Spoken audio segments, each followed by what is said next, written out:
할렐루야. 시골 교회에 갓 신학교를 입학한 전도사님이 부임을 해오셔서 저와 같이 첫 주일 오후 예배 설교를 하게 되었습니다. 사실 별것 아닌 것처럼 보이지만 이 자리가 얼마나 높아 보이고 또한 가슴 떨리게 하는지 서본 사람만이 아시죠. 드디어 사회자의 소개가 마치고 성경을 들고 강단에 오른 전도사님은 5분이 지나도록 꿀먹은 벙어리 모양 한마디도 하지 못한 채 구슬땀만 주렁주렁 흘리다가 드디어 입을 여셔서 한 말씀을 하셨습니다. 여러분 다 아시죠? 사회자가 읽은 본문의 말씀은 그들에게 익숙한 내용이어서 성도들은 얼떨결에 아멘 했습니다. 그러자 갑자기 전도사님은 아무런 말씀도 없으시고 강단에서 내려와 버리셨습니다. 이유인즉슨 다 아는 내용을 굳이 설명할 필요가 없다라는 것입니다. 이 사건이 있은 이후에 교회는 큰 소란이 있었습니다. 그래도 사랑이 많으신 권사님들이 서로 신출내기 전도사님을 돕고자 다음 설교 기회가 돌아오자 미리부터 작전을 짰습니다. 혹시 다시 전도사님이 지난번처럼 다 아시죠? 물으면 모두가 이번에는 모른다라고 말하자라는 것이었습니다. 그래야만 말씀을 전할 것이라고 생각했기 때문이었죠. 아니나 다를까 설교 기회를 다시금 얻어 강단에 서신 전도사님께서는 지난번과 동일하게 보기에도 안쓰러울 정도로 부들부들 떨고 있었고 똑같은 질문을 던졌습니다. 여러분 다 아시죠?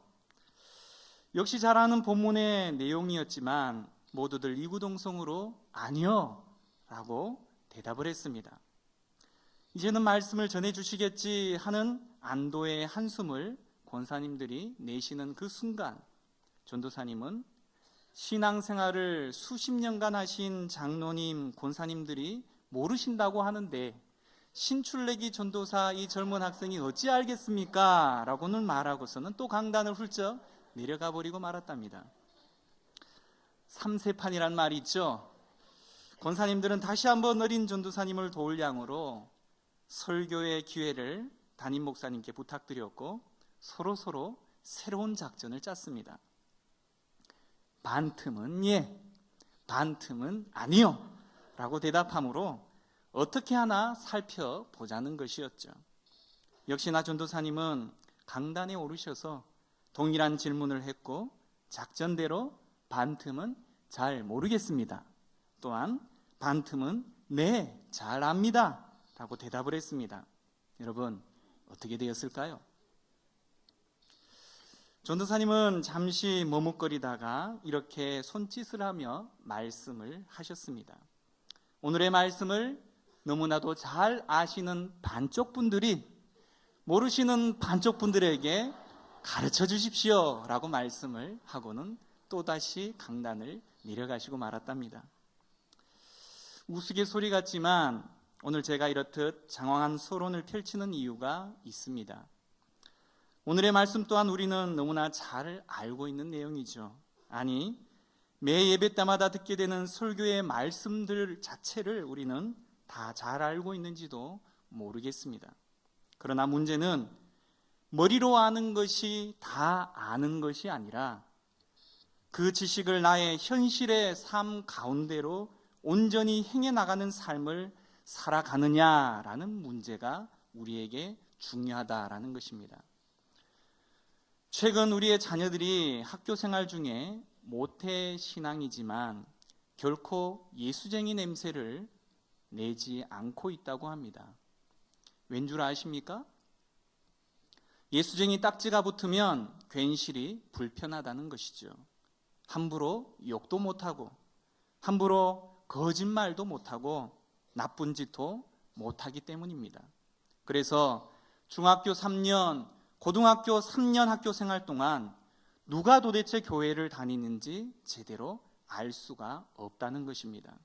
어찌 우리들의 아이들만의 문제이겠습니까? 또한 그들의 상황이겠습니까? 우리들의 상황은 아닌지 우리 스스로를 돌아보아야 할 것입니다. 세상 속에서 그리스도인으로 살아간다는 것은 아무래도 우리의 몸과 마음과 행동거지 하나하나를 제약하는 듯 느껴져서 교회 안에서만 신자이고 교회 밖에서는 얼른 그 명찰을 주머니에 감추어 버리고 마는 것이 우리의 실생활의 모습은 아닌가요? 일명 모양만 그럴듯하고 생명력이 없는 향기 없는 모조품처럼 살아가는 것은 아닌지 모르겠습니다. 이제는 새로울 것도 없는 사실 하나는 우리의 기독교의 위상이 바닥이라는 것입니다. 일명 말만 무성한 종교, 위선자라는 꼬리표가 붙어 있습니다. 매력을 상실한 종교라는 것이죠. 우리 기독교인들은 세상과 달라야만 하는데 세상은 그것을 기대하고 있는데 그들이 실망하고 비판하는 것은 기독교인들조차 그리 다르지 않다는 것입니다. 그래서 아예 기대조차 하지 않게 되었습니다. 물질 만능주의가 판치는 세상 속에서 교회야말로 돈과 물질에서 초월하기를 바라는데 우리는 그렇지 못한 것 같습니다. 윤리가 무너지는 세상 속에서 영적이고 윤리적인 고결함이 교회에 있기를 바라고 있는데 현대 교회는 그런 것을 도무지 찾아보기가 어려워졌습니다.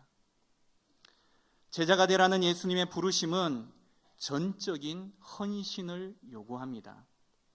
세상의 요구를 충족시키시면서 동시에 그리스도를 따른다는 것은 불가능하다라는 이야기죠. 마태복음 6장 24절은 이렇게 이야기합니다. 한 사람이 두 주인을 섬기지 못할 것이니. 제자로의 부르심은 특별한 소명을 가진 소수의 추종자들에게만 하신 것이 아니라 그리스도인 모두에게 하신 말씀입니다. 이 말은 예수님의 부르심이 얼마나 철저한지를 우리에게 잘 보여주고 있습니다. 그리스도를 따르는 것은 결코 쉬운 일이 아니라는 것이죠. 세리와 죄인들과 함께 하셨던 예수님께서 오늘 우리 시대 가운데 다시 오시게 된다면 과연 어떤 모습으로 오시겠습니까? 권세가 있는 자나 없는 자나 따로 있을 수가 없습니다. 어떤 차이나 구분이 없이 어울려서 하나가 되는 비전 공동체가 바로 교회라는 것입니다. 아무리 부자라고 할지라도 교회만 들어오면 가난한 자들과 무릎을 맞대고 기도할 수 있는 교회, 그런 교회를 우리 주님은 세우려고 하셨다라는 것입니다. 예수님은 죄인과 세리들의 친구셨습니다.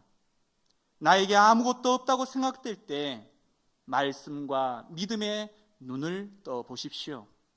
예수님은 언제나 푸근한 모습으로 우리 곁에 함께 계십니다.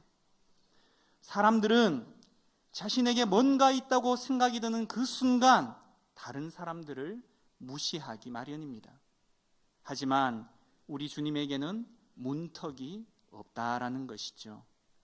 만일 우리가 예수님의 이런 복음의 정신을 조금이라도 깨닫게 된다면 가난하고 병든 자들, 상처받은 사람들, 소외받은 자들에게 기꺼이 다가가 주어야 한다라는 것입니다.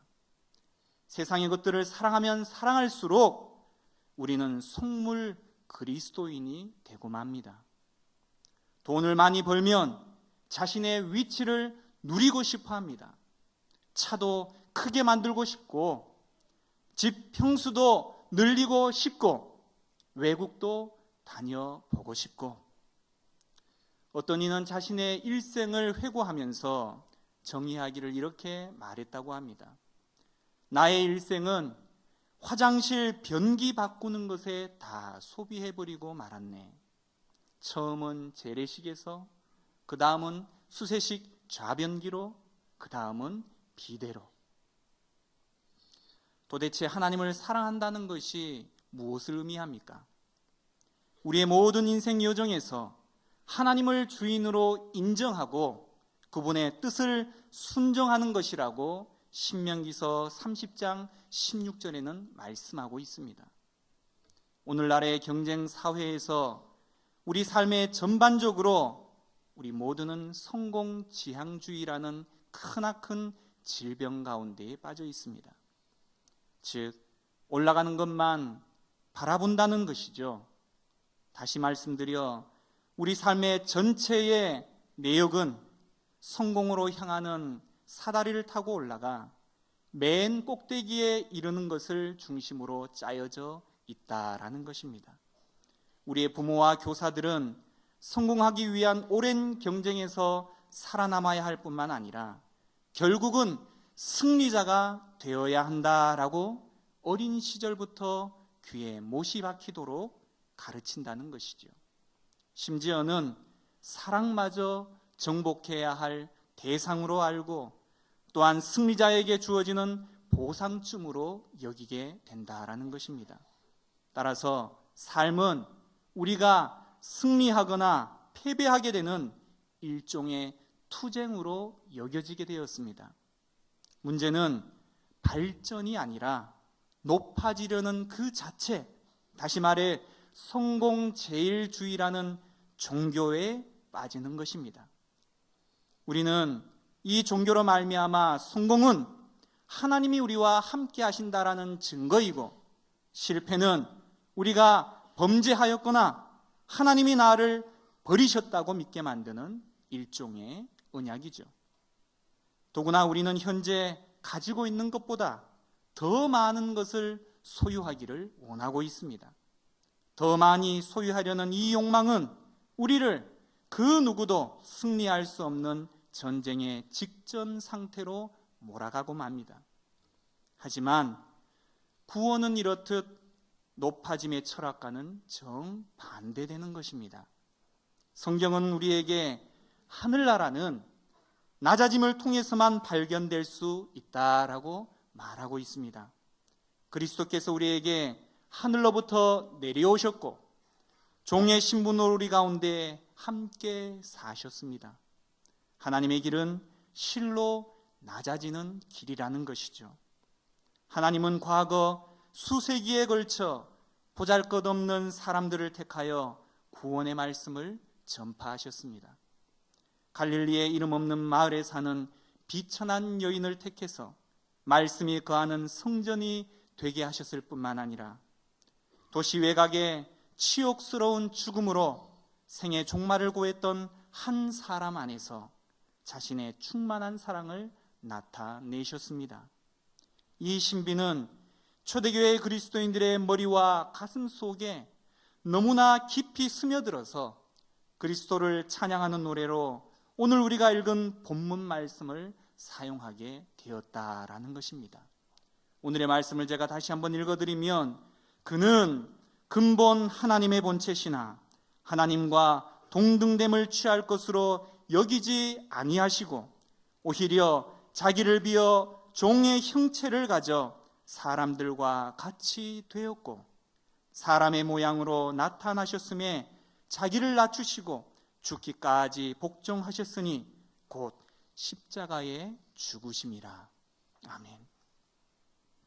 사실 태초부터 하나님과 함께 계셨고 하나님이셨던 그분은 조그맣고 연약한 아이로 자신을 나타내셨습니다. 그리고 애굽의 피난민으로 몇몇 소박한 어부들의 추정하던 갈릴리의 전도자로 죄인들과 더불어 먹고 낯선 자들과 함께 대화했던 사람으로 소외당한 자로 죄인으로 자신을 나타내셨습니다. 그는 오히려 권력에서 무기력함으로 성공에서 실패로 강력함에서 연약함으로 영광에서 치욕으로 옮겨가셨습니다. 나사렛 예수의 전생에는 이렇듯 높아지는 것을 전적으로 거부하는 일생이셨다라는 것이죠. 어떤 사람들은 그분을 왕으로 삼으려 들었습니다. 그들은 그분의 영향력을 함께 나누고 그분과 더불어 왕자의 자리에 앉기를 원했던 것입니다. 그러나 그분은 변함없이 이 모든 욕망으로부터 아니다 라고 말씀하셨고 낮아지는 길로 향하셨습니다. 여기서 우리는 예수님을 어떠한 자세로 무엇 때문에 내가 섬기고 있고 예배하고 있는지 우리 각자에게 철저하게 질문을 해보아야 합니다. 예수님은 자신의 삶의 방식을 제자들에게도 고스란히 요구하고 계십니다. 너희 중에 누구든지 으뜸이 되고자 하는 자는 너희 종이 되어야 하리라. 인자가 온 것은 섬김을 받으려 함이 아니라 도리어 섬기려 하고. 낮아지는 길은 십자가의 길이죠. 자기 십자가를 지고 나를 쫓지 않는 자도 내게 합당치 아니하리라. 자기 목숨을 얻는 자는 잃을 것이요 나를 위하여 자기 목숨을 잃는 자는 얻으리라. 이렇듯 제자란 낮은 길을 가시는 예수님을 쫓아 그분과 함께 새로운 삶에 들어가는 사람들입니다. 그런데 낮아지는 길은 우리에게 너무나도 부자연스러운 것입니다.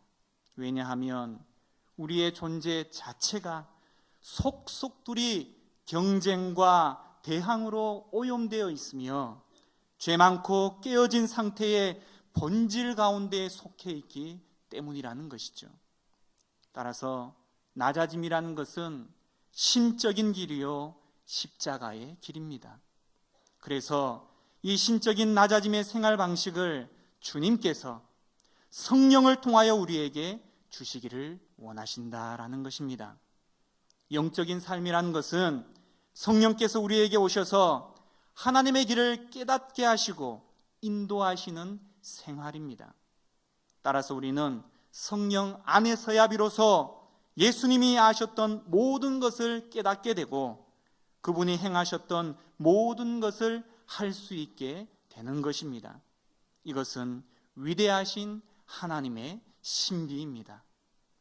영적인 삶은 연약한 가운데에 강하게, 고통 가운데에서도 즐겁게, 가난한 가운데에서도 부유하게 만드는 능력이 있습니다.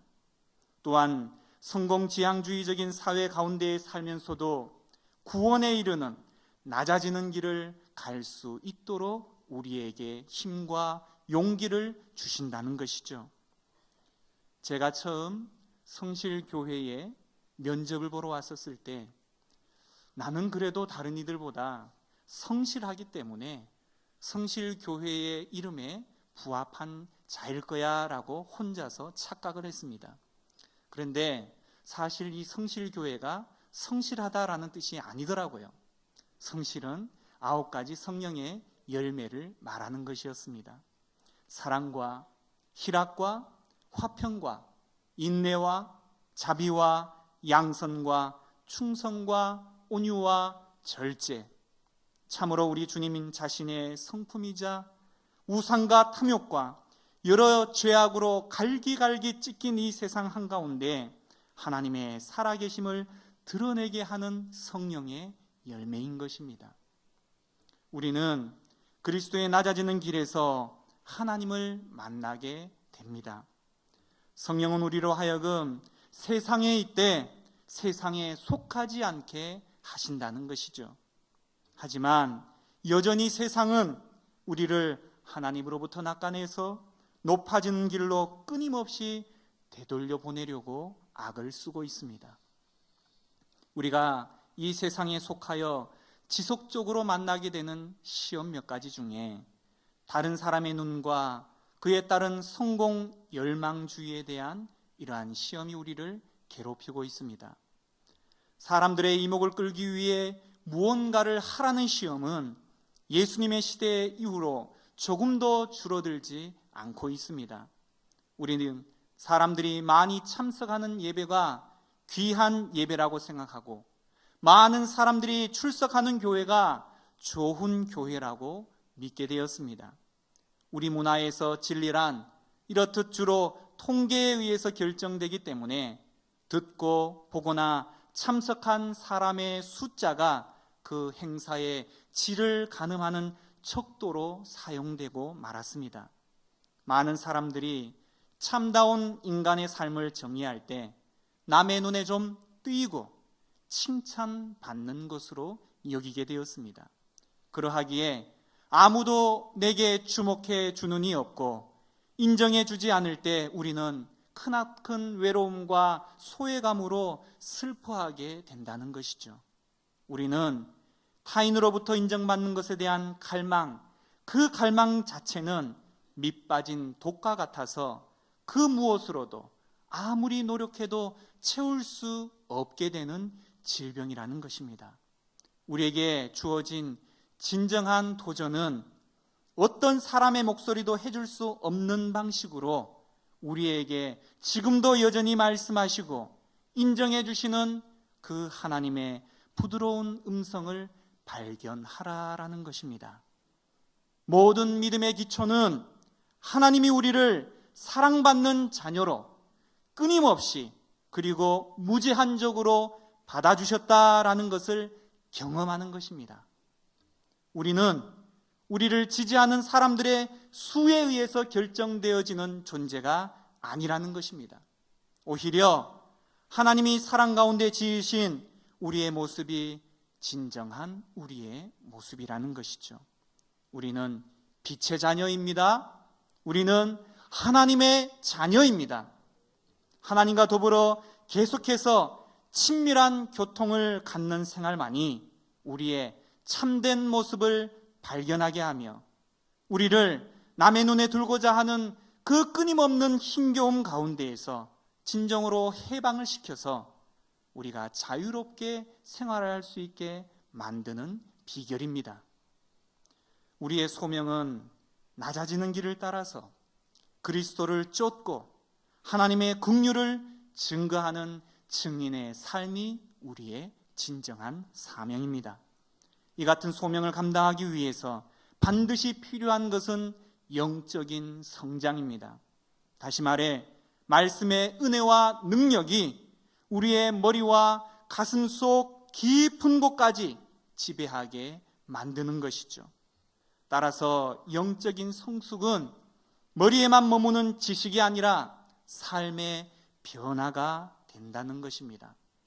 따라서 이러한 삶의 변화 자체는 어느 날 갑자기 이루어지는 것이 아니라 끊임없는 말씀에 순종코자 하는 훈련으로부터 온전히 이루어질 수 있는 것이며 그러할 때 비로소 우리는 그리스도의 제자의 삶을 살아가게 된다는 것입니다. 예수님을 닮은 흔적이 조금 더 없어서 지금 세상은 교회를 향해서 믿음의 사람들을 향해서 실망하고 있습니다. 그러나 진정으로 우리 주님의 십자가를 경험한 자라면 이제는 달라지게 됩니다. 나는 이제 세상에 대하여 죽은 자요 예수의 피로 말미암아 새로운 피조물이 된 자입니다. 생각도 가치도 나의 자랑마저도 다 바뀌어야 합니다. 그래서 십자가의 사람으로 변화되어야 한다는 것이죠.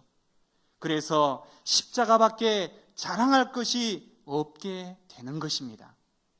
예수님과 함께 십자가의 죽음을 경험한 사람은 그의 삶에서 중요한 변화 몇 가지가 나타나게 됩니다.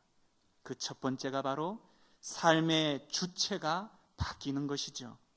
전에는 내가 살았지만 이제는 내 안에 그리스도께서 사시게 되는 것입니다.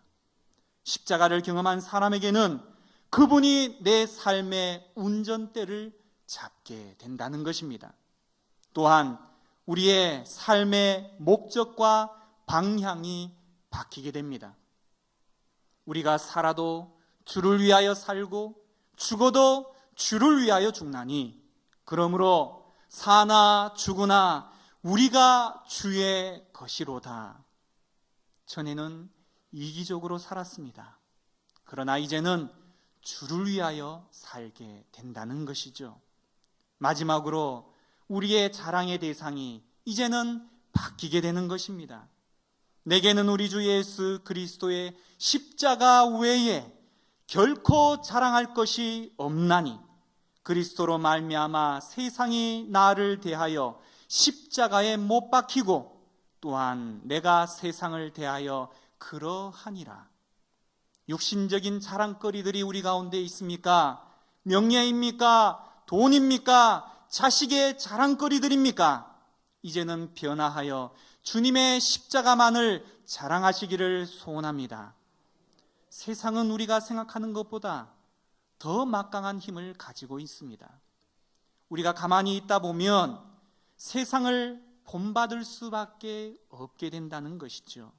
따라서 우리는 하나님의 자녀로 세상에 대해서 항상 깨어 있어야 합니다. 뿐만 아니라 세상은 교회 밖에만 있는 것이 아니라 어느 곳에서도 세상의 법칙들이 활개를 칠 수가 있다는 것을 명심해야 합니다.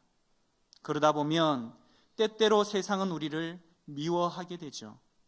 그러하기에 우리는 세상의 죄악과 싸워야 하며 필요하다면 고난도 감수해야 할 몫입니다.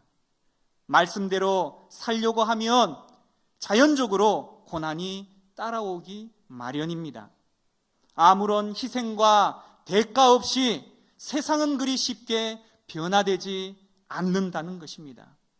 이스라엘 백성들이 그 어려운 40여 년의 광야 생활을 거쳐 겨우겨우 가나안 땅에 들어갔지만 나중에 어떻게 되었습니까? 이스라엘이 도리어 가나안에 정복되고 말았다라는 것이죠. 가나안화 되어버리고 말았습니다.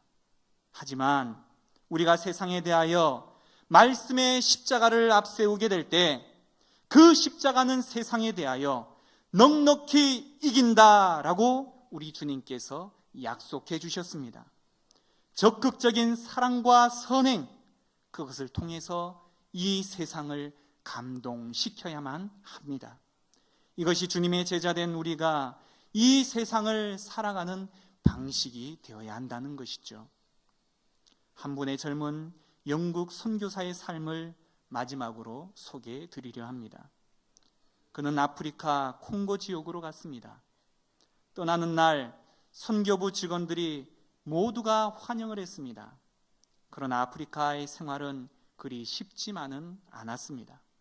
날씨와 풍토병은 너무나도 견디기 힘든 짐이었습니다.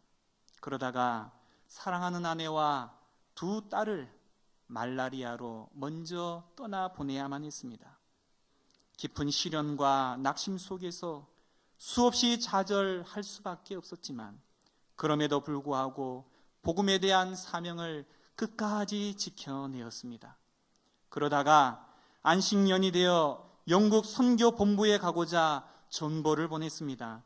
때마침 영국 국왕이 외교차 같은 배를 타고 영국으로 돌아오게 되었습니다. 왕이 돌아온다고 하니 항구가 난리가 났습니다. 빨간 카페트가 깔리고 군악대가 시끄러운 소리를 내었습니다. 선교사는 자신을 마중 나온 사람을 기다렸지만 아무도 눈에 띄지 않았습니다. 그때 갑자기 스쳐 지나가는 생각이, 내가 주님께 헌신하며 얻은 것이 과연 무엇인가? 사랑하는 아내와 딸들을 저 머나먼 아프리카 땅에 묻고 돌아왔는데 지금 나에게는 남은 것이 아무것도 없구나. 이런 생각이 들자 눈물이 앞을 가렸습니다. 그때 하늘에서 세미한 음성이 그의 마음을 흔들었습니다. 사랑하는 아들아, 왕을 환영하는 이들 때문에 슬픔이 찾아오느냐? 네가 천국에 올 때 천군 천사를 동원해서 너를 환영해 주마.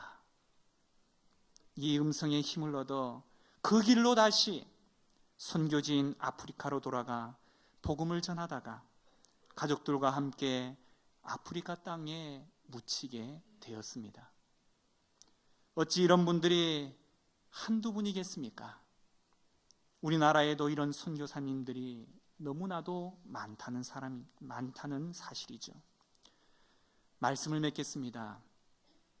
교회에 출석하는 것만으로 하나님 앞에서 다 동일한 가치가 있는 자들이 아닙니다. 어떤 사람은 충성된 자로, 어떤 사람은 무가치한 자로 판단을 받게 될 것입니다. 마지막 날에 하나님이 요구하시는 것은 성공지향주의, 이 땅 가운데에서 높아지려고만 하는 그런 모습이 아니라 바로 낮아지는 길이요, 충성된 길이요, 제자의 삶을 살아가는 것입니다. 제자로서 얼마나 충성되이 살아가고 계십니까? 예수님의 모습을 자신의 삶 속에서 드러내는 자, 이런 사람에게 우리 주님께서 친히 영광의 면류관을 씌워주실 줄 믿습니다. 고난 없이 생명의 꽃은 피어나지 않습니다. 믿음의 삶을 결단하시며 주님이 주시는 용기와 확신으로 주님이 가셨던 올라가는 길이 아닌 낮아지는 길을 선택하실 뿐만이 아니라 누가 알아주지 않아도 묵묵히 견디어내며 오늘 하루도 감사함으로 걸어가실 수 있는 귀한 주님의 사명자들이 다 되어주시길 주님의 이름으로 축원드립니다. 기도하겠습니다.